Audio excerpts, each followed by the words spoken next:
Also introduced to the stage, Aidan McCullen. Aidan, would you come join us? Aidan is a partner for business strategy and imagination at Katawave. Glad to have you. You get your the second choice of chairs. Andy Gower with BT Research and Innovation. He is the head of interactive TV research, future consumer applications and services. And Oliver Weingarten from Virtually Live. Oliver is the sports rights and partnerships advisor. And I forgot to mention, I want to mention actually, because since we have Andy Gower here, we actually did an activation with BT a few weeks ago, about a month ago. Sure. I don't know if you want to mention that, because, yeah. Well, I'm guessing we'll come at it through the questions. Yeah. We can. So, great presentation. It's really exciting, particularly for someone who's a fan of sport, to hear more about the applications and how this is becoming reality. Let me start there. Where are we seeing, or are we seeing, actual examples of VR live events today? Where are we seeing that today? I mean, like in what sports? Just anything. In the lab, in real tests, in actually doing events. What events or what types of events are we seeing? I mean, so there's already like a bunch of companies that are in there. So we've worked with BT. We live streamed the Champions League, Premier League, Premier League game, and it was broadcasted. So you could go to a bunch of shops where they had demo kit stations, and it was live streamed into those headsets.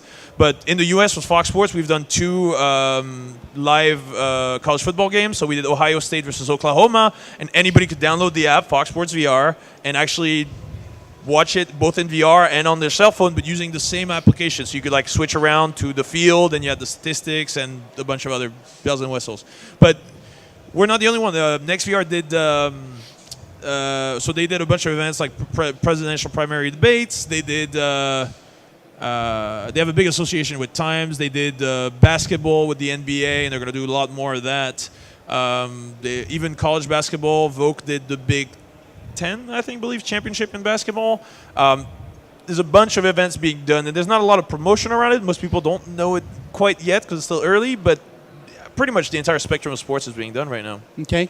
Any other events that you know of? And it doesn't have to be sports, just live events.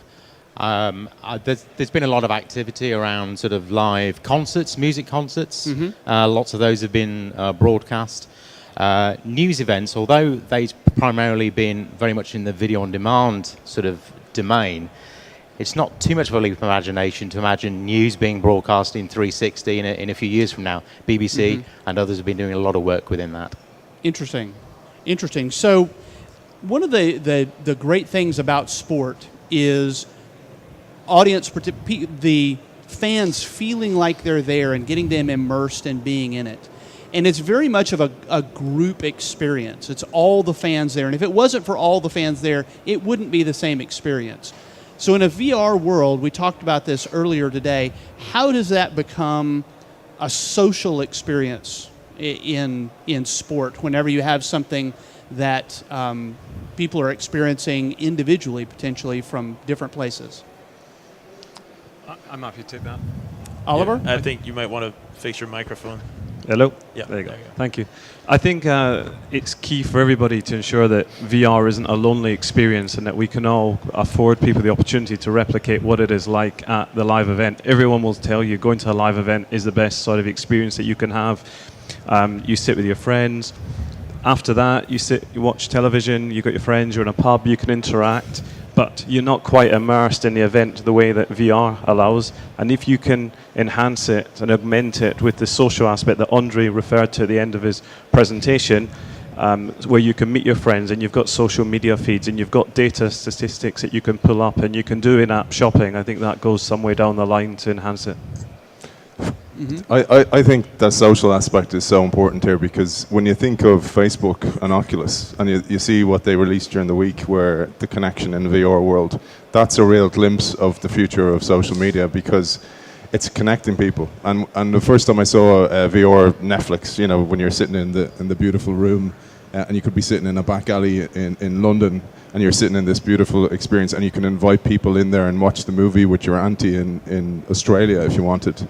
It's about that, and it's about bringing people, and it's the future of social, and that's where you see the real intense knowledge coming out of Facebook to see that world and skate to where the puck is going. Sure. Well, with Facebook investing what they've invested and others as well, clearly they see the future as being social in VR. Yeah, I mean, I keep throwing links at you guys and telling you to go watch these videos, but it's another one you should definitely go see is the Oculus Connect 3, their social demo. Mark Zuckerberg was on stage doing a live demo of their sort of social new avatar features and things like that, and it's extremely impressive. And they very much actually managed to make a social experience that works with like the real world as well as digital and kind of merging them together. It's super interesting stuff. Okay. And it's a huge disruptor for business travel as well. But when you see what you can do and you can present in a social world, bringing people's avatars in, totally changes business travel, totally changes office work. You can work from anywhere now. So you mean we could have totally done this whole panel? Absolutely. Next year, man. And it wouldn't have been an 8-hour flight. Yeah. Oh, yeah, that's right. Next year. Awesome. So let's talk about the process of actually, there's so much involved in sport and getting it to consumers today. Through broadcast, through production, so much of it is involved. Let's talk about how, as you start to integrate VR into those experiences, the process. So what will be the impact on the broadcast experience of VR? Is VR going to replace broadcast? Is it a supplement? Because obviously you have the television, you have a headset. How does that play together? I mean, from my perspective, this is one of the key challenges that us and BT Sport have been looking at together to some extent, based on our experiences of working with LiveLike. I think the idea of somebody watching a whole match wearing a headset or using a magic window at the moment is a little bit pushing the boundaries. The hardware simply isn't there to actually enable a whole match experience. Batteries run out, things overheat. So even in the start point, even if it is comfortable enough to wear, there are some technical issues with actually delivering that. Primarily though, obviously we're interested in BT Sport and BT interested in providing a holistic entertainment experience for viewers. So one of the key things is that question, how does VR or augmented reality actually sit alongside the broadcast that BT and others spend a lot of money actually generating to put through to your TV? We've been having sort of discussions and thoughts around actually perhaps it's just moments in time, 5-minute segments, pre, mid-match, maybe after in a particular event like a shot on goal, where you would normally see perhaps that replayed on the TV. Perhaps it's at those times that you see a prompt on the TV that prompts you to pick up your headset, pick up your magic window and experience that again in a different way.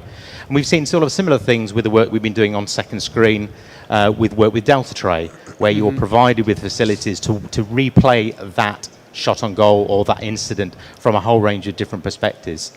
I have a question. So you said magic window, which is a term we use, which I'm pretty sure the audience is not necessarily familiar with. Right. Is that actually an industry term, or did we come up with that? I think it's an industry term. Because I'm not sure. It's becoming adopted as a magic. It appeared in our company. I'm like, is that a thing or is it not? Like, so magic window is very simply the ability of having like a magic window into the stadium through your cell phone. So it's pretty.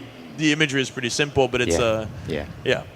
It's essentially the viewing perspective for the audience into whatever the... Absolutely. A smartphone or a tablet, you're given the same virtual perspective as if you would actually wear it in a headset. So, for example, if the 360 videos or 360 photos on Facebook, if you look at that with your phone, you can just move your phone around and it'll move inside of that 360 photo or video. That's what a magic window is, because it just looks like you're literally moving a window to another world. Brett, just to... Yeah, sorry, go ahead. Go, we all want to talk. To almost add on to what Andy was saying, I think that VR should be seen as a complementary experience of broadcasting. I think you're going to have people who are diehard armchair fans, the Formula One demographic, the 30, 40, 50-year-olds who've been watching Senna, Prost in the past will always probably just watch linear broadcasts, but the millennials who they're struggling to attract will instantly migrate across to virtual reality.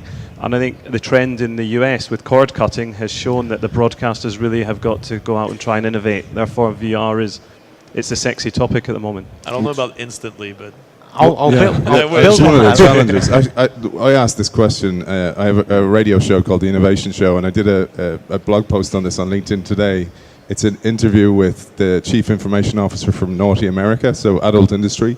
Because if you look at those guys, they're always way ahead of everyone else. Streaming, thumbnailing, that all came from that industry. So they are really betting their future on VR. So their model is subscription model, subscription based. There's lots of VR startups. So their model is 2 horses at the same time. So one of the horses is to the 2D customer. It's okay. You subscribe with us. We'll give you a VR experience. We have this back catalog of premium content.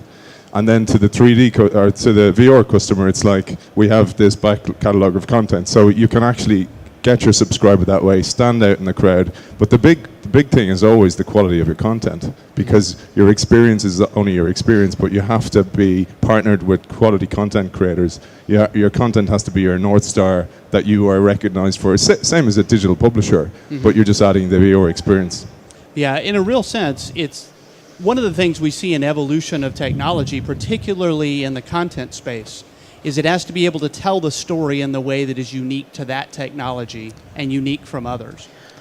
I think building actually on what you've just said as well, and enhancing what I've said previously, I think it partly depends on the sport. Certain sports perhaps lend themselves much better to a feeling of immersion than others. And actually for UFC or for boxing, actually that might be a sporting experience that is far better delivered as an immersive experience, either through a headset or a magic window. And building on what you were saying about sort of millennials, the new markets adopting technology, different experiences quicker, you often find that particular demographic actually doesn't watch on the conventional TV. They are already watching content being delivered digitally to smartphones and tablets. And actually, is it a better experience rather than looking at a small screen this far away to make it something you can actually wear and feel as though you're actually there? So nobody knows the answers. Everybody's still exploring this space, but there are lots of opportunities, I think. Sure. Aidan, you Yeah, have something? there's been a 70% increase in spending on experiences since 1987, and it's that millennial generation that are this move towards knownership. Did you say decrease or increase? Increase. Okay. So it's the age of the experience, and what they're doing is not buying stuff anymore, and that's why you see the rise in Airbnb and all this, because they want to have the money to spend on the experience instead, and that's a huge opportunity for VR, because the immersive experience becomes really important in there. But going back to what I said about your North Star and your content needs to be extremely high to get them into that immersive experience. And in Katawave we talk about this thing called IQ, so immersive quotient. So how immersive is your brand, and how is that 360 brand, and using VR as another stem, another arrow in your quiver. Interesting. So you were talking about the different types of sport that would be good. Oliver, you mentioned F1, which it seems like would be a perfect sport for being able to have an immersive experience, because you can actually mount a camera on a car, assuming it doesn't have enough drag that the drivers complain about that. But we also have in sport, we're seeing body cameras, things like that. As a player, Aidan, would you have worn a body camera, or would that have bothered you? If I got paid. Huh? If you get paid? No, but a coach wouldn't want that. And even the experiments that I would suggest to a national broadcaster. So I worked for the national broadcaster in Ireland. There's no rush to move to VR, because they're actually still dealing with the digital transformation, and now all of a sudden VR, and it's a huge challenge for you guys, I'm sure, to get the revenue to invest in the future, because they're still struggling with the past. So with the Magic Window experience, you can actually sort of ease into that system, and that there's a lot of spending still happening on OTT and just regular, like Delta Tree experience, the regular like just streaming on your phone kind of a deal. And Magic Window is like kind of like half VR, kind of straddling the edge of what that is, and so it's not slowing us down so much but it is a transition, and broadcasters need time to sort of evolve, and the OTT transition has already kind of been happening for 5-6 years, but it's not totally cemented as a sort of movement yet. It's evolved a lot, and it's still evolving rapidly. And the thing is, like we talked about this before as well, that 4D or 4K, that's the first move because it's still monetized, and they don't see a monetization strategy yet, and that's a huge challenge. You're relying on mavericks, you're relying on early adopters within these companies to take a punt and have a budget to actually experiment with. But the experimentation through Magic Window is the way to go. So for example, a unique experience that you can't see. So following a player from getting on the bus to going to an international match, to the changing room, to singing the anthem, those experiences that money can't buy, or you can't do unless you're a player. They're the experiences to start with, and you'll actually get them. You get revenue out of them, get them monetized because they're unique experiences. Sure. Well, I'm glad you mentioned 4K because it seems it's a step in the process. You have to have resolution, adequate resolution. What other steps are there in the process to be able to get to live VR broadcasts? What else do we need to add? On you go, Andy. I was going to say, in addition to providing video at 4K in your viewport, so rather than 4K for the whole 360 or for the 160 degrees or 180 degrees that NextVR and LiveLike do, I think audio is incredibly important as well. It's not a massive bandwidth, but having spatialized audio that gives you the feeling of being immersed, and as you jump between different cameras, you're provided with the audio experience from that particular location, I think is equally important. And just building on sort of the experience of working with LiveLike, I think one of the key things that our consumers, and when we've done some public testing and internal testing with LiveLike's platform, the fact that you've got live stats data actually coming in, another separate feed but in sync with video, is really compelling. In addition to not only the immersive experience you're getting through the 360 or the immersive cameras you're using, but integration of the actual broadcast feed that BT, Sky and others actually spend a lot of time creating, being able to put that in a case of a sort of virtual jumbotron, mixing all that together to produce a really compelling interactive sort of experience for viewers. Oliver, you had something? Yeah, no, I was just going to add connectivity. I think you need some decent connectivity if you're going to want to view VR live, and that's some real juice, yeah. Yeah. Actually, Andy raises an interesting point about integration of the broadcast feed, because actually, if you think about the broadcast feed, that is the holy grail of a broadcaster. They're paying a lot of money for a linear broadcast feed, so for them to relinquish some part of their right structure to go and partner with VR companies is a real big step that they're all entering into the unknown at the moment.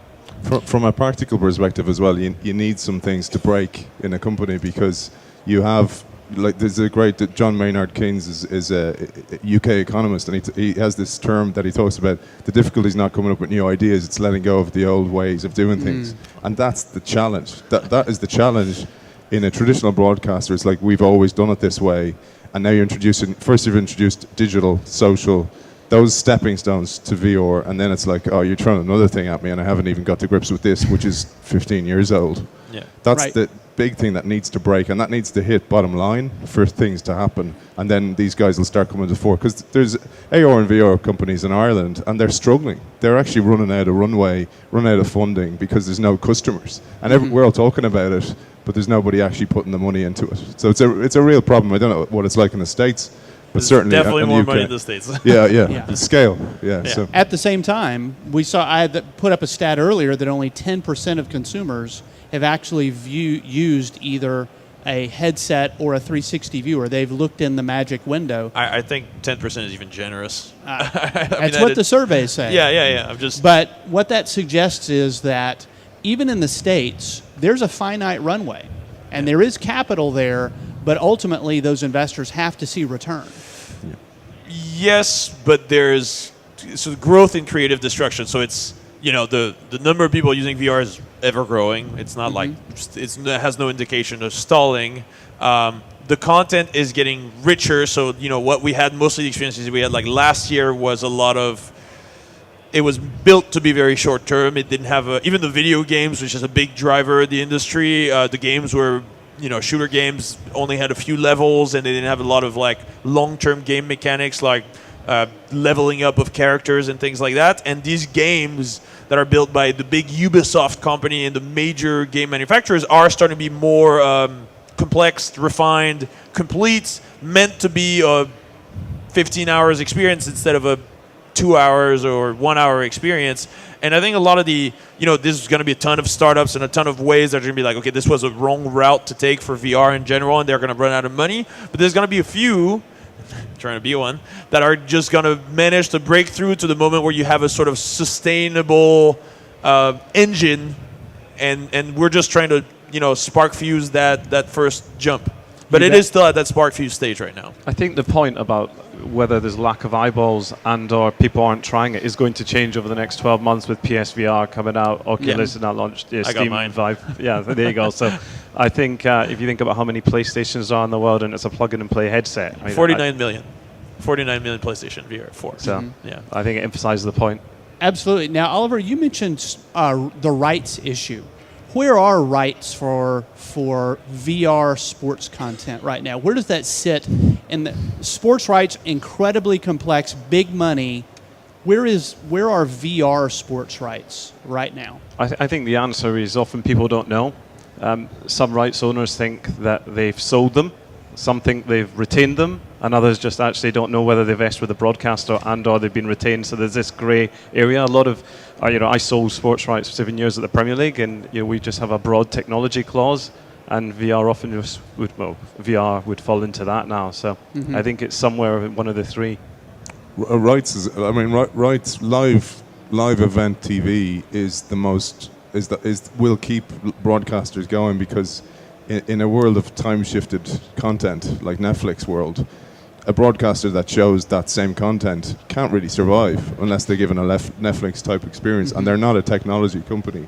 Yeah. And that's where this real challenge is. So I think live sports and strong verticals like BT Sport, like a BBC doing BBC Sport, is going to come under trouble, into problems, because you're going to get stronger, Sky Sports is going to get stronger, all the competitors are going to get stronger. And because you have the money and the knowledge and the experimentation and the innovation and the R&D to bet yourselves on the future. BBC have quite a large R&D facility as well. Yeah. But from a rights perspective, I think it is developing as we speak. I know there are various conferences in the next few weeks specifically exploring how rights structures actually happen. At the moment, even in the technical tests, relatively small public tests we've done with LiveLike, we've been very careful at working with the FA and Premier League to make sure that what we're doing in those domains makes sense and they're absolutely happy. In the future, I think UEFA and others, they will start providing line items on their rate card as if you want UHD and virtual reality as another thing, you'll be able to sign up and probably pay some money. Well, 360 video is being carved out. We're seeing a lot of rights owners saying, "Oh, we'll carve out a VR package," and you say, "Well, what is it?" It's 360 video, and we say, "Well, 360 video isn't really VR." Yeah. Yeah, it's also not worth fighting about yet. So there's not enough users and revenue working in there, so that people are going to be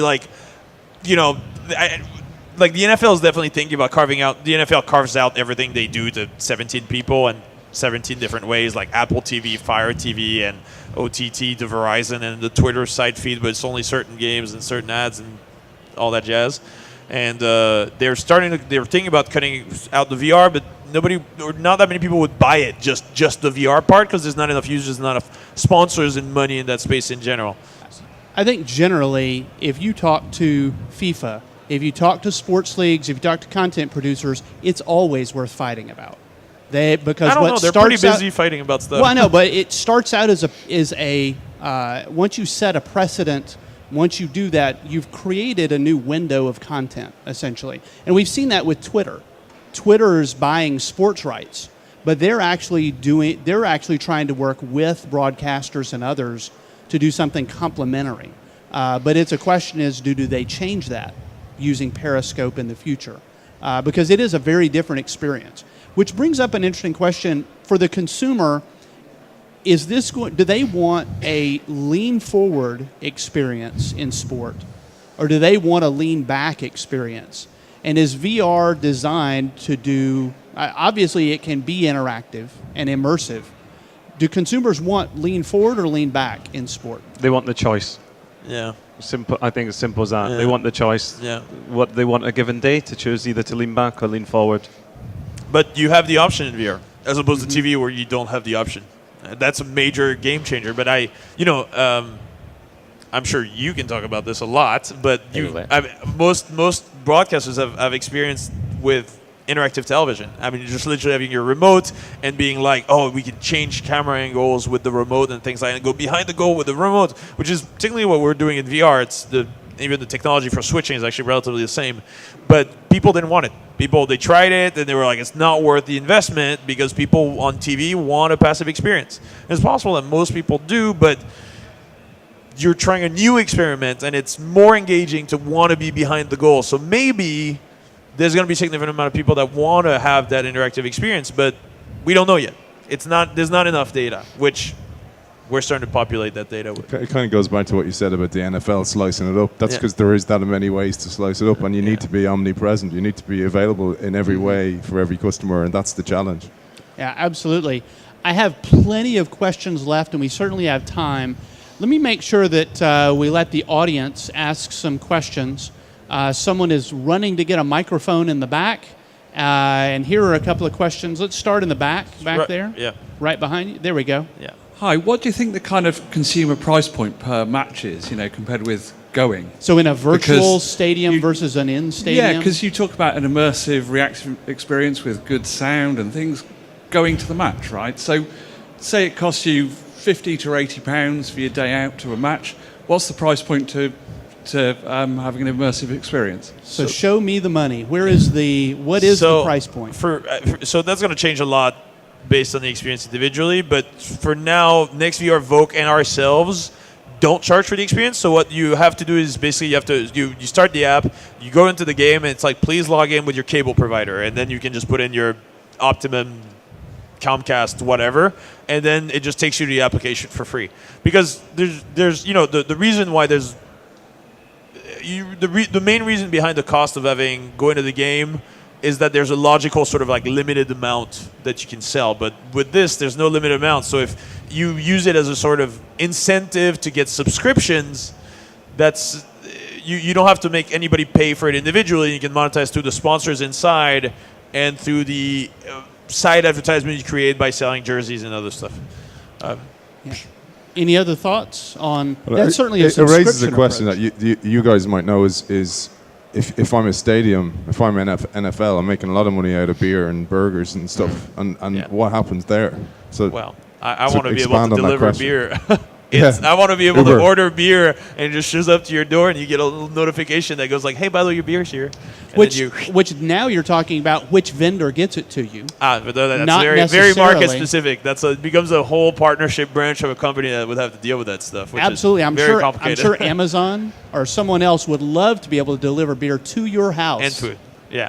Totally. Absolutely. Yeah. But Aidan's point, I mean, there's only a finite amount of tickets anyway. Once the stadium's sold out, it's sold out. So they can only sell a set amount. From VR perspective, it's for those that aren't able to attend, and you've got an infinite amount. I mean, for BT Sports, if you take a football game at Man City or Manchester United, we only have rights to broadcast in the UK. So it's not as though we can leverage a global audience to provide a pay-per-view facility, for example. I'd imagine it would, and this, I have no idea how BT Sport is going to monetize VR in any particular way. But if it follows how we've done 4K, then it will be an increase. If you want a 4K service with a special UHD set-top box, for certain games and certain matches, certain races, then you pay an enhanced subscription. It's a slightly additional fee. There may well be pay-per-view facilities provided in that, but the user base for VR may be so small that it doesn't make sense in the initial instance to actually do that. Right now, you don't want to throw up additional walls on top of everything. Yeah. I would imagine in the first instance, it would probably be a free capability to showcase innovation. And to gauge market acceptance, and for everybody to actually learn in that particular domain. Is it a data play in the early days where you give it away for free and you learn from it, but you're also super serving that customer base, and you might be able, for example, give off-peak times in the restaurant at the game beforehand, or give discounts, so you're actually using your data to maximize your stock. It could be things around that at the start until you get scale and a network effect that's worth playing with. So you brought up an interesting point with a set-top box. So I'm completely theorizing here, but millennials and the type of people that I think are going to be interested in VR are probably not going to be the most receptive to like a physical hardware upgrade to access something like that. I'm not saying that they have to buy the headset. That's a hardware upgrade, but it's complete theory. I think it might, because of the digital and the sort of audience you're going after, you're probably going to have to monetize it in a less. It was more if you subscribe to 4K service. You sparked that idea. It's an additional cost. Yeah. You need a separate set-top box for that. Right. Not that it has any impact on how you might deliver VR. But really, the VR market overall is betting on the fact that consumers are willing to want it enough. They're willing to buy hardware or lease hardware or take a service to be able to experience it. So, yeah. If we could get this question right here, and then we'll go right here. What about VR for esports? The market kind of overlaps with. It overlaps super well, and I really wanted to do it, but I'm just too damn busy. There's actually there's a company called, I think it's called Sliver TV in the US. I think it's called Sliver TV that's focused on esports streaming in VR.